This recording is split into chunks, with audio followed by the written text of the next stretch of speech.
Assalamualaikum warahmatullahi wabarakatuh. Perkenalkan, nama saya Ayu Amelia Wulandari, NPM 1811080324, kelas A semester 5, prodi Bimbingan Konseling Pendidikan Islam. Di sini saya akan menjelaskan tentang respectful. A. Pengertian respect. Respect adalah rasa hormat, bukan sekedar rasa hormat, tapi juga hormat yang disertai rasa kekaguman.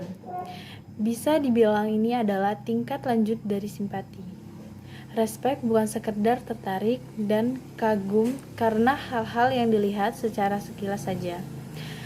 Tapi respect terhadap orang tertentu baru muncul setelah seorang mengetahui pribadi atau perbuatan si orang yang direspek dengan lebih dalam. Rasa hormat dan penghargaan adalah kasih sayang dan kesadaran bahwa diri adalah bagian dari sebuah masyarakat atau masyarakat sekolah. Jadi, kesimpulannya, respek terhadap diri sendiri adalah rasa hormat dan kagum terhadap kemampuan diri sendiri. Sedangkan respek terhadap orang lain adalah rasa hormat, menghormati, dan mengagumi kepribadian orang lain. B. Cara menghargai respek diri sendiri dan orang lain.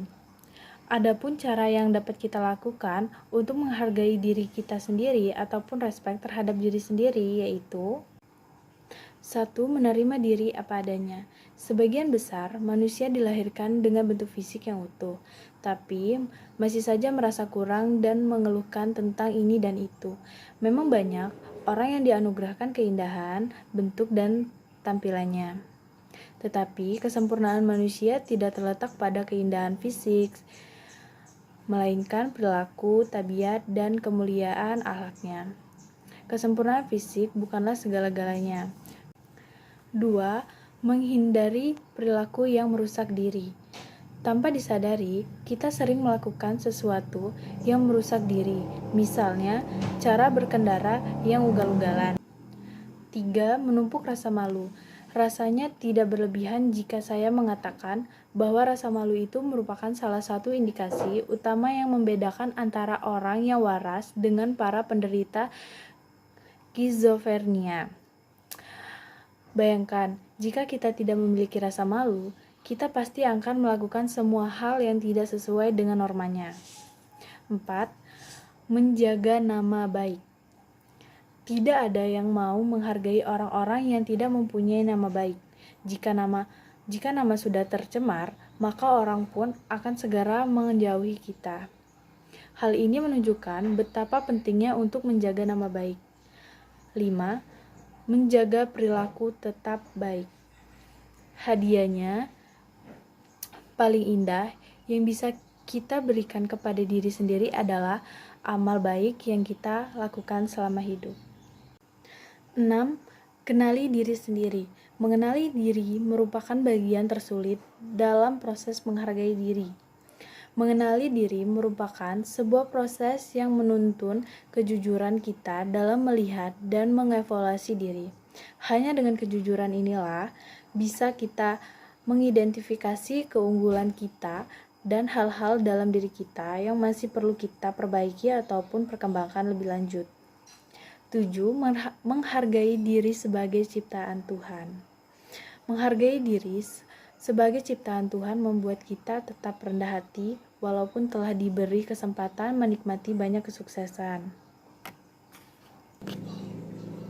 Menghargai diri sebagai ciptaan Tuhan juga dapat membuat kita lebih tegar dalam menyikapi kelemahan kita. 8. Sadari bahwa kita ini unik.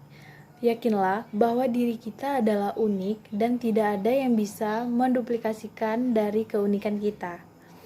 Dari jumlah manusia yang miliaran, tidak ada yang seperti kita sebelum kita hadir di dunia ini, dan tidak ada yang seperti kita pada saat kita ada di dunia ini.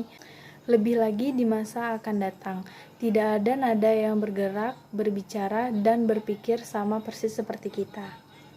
9. Atasi kelemahan diri. Langkah yang satu ini seringkali sulit kita lakukan. Kita seringkali tidak mau mengakui kelemahan kita. Kita seringkali mengandalkan penilaian orang lain semata terhadap kelemahan kita. Padahal sebenarnya jika kita jujur, kitalah orang yang seharusnya lebih tahu kelemahan diri kita sendiri. 10. Kembangkan diri Anda. Setelah kita mampu mengidentifikasi kelemahan dan kekuatan kita perlu membiarkan diri kita dibentuk menjadi lebih baik.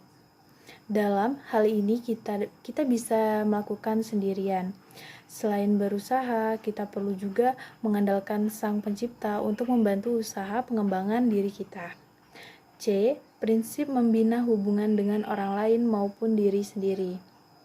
Untuk mendapatkan respek terhadap diri sendiri maupun orang lain, terlebih dahulu kita menjalani hubungan dengan orang lain dan diri sendiri dengan beberapa prinsip, yaitu 1. Pahami karakter diri dan orang lain. 2. Ciptakan spiral kehidupan positif.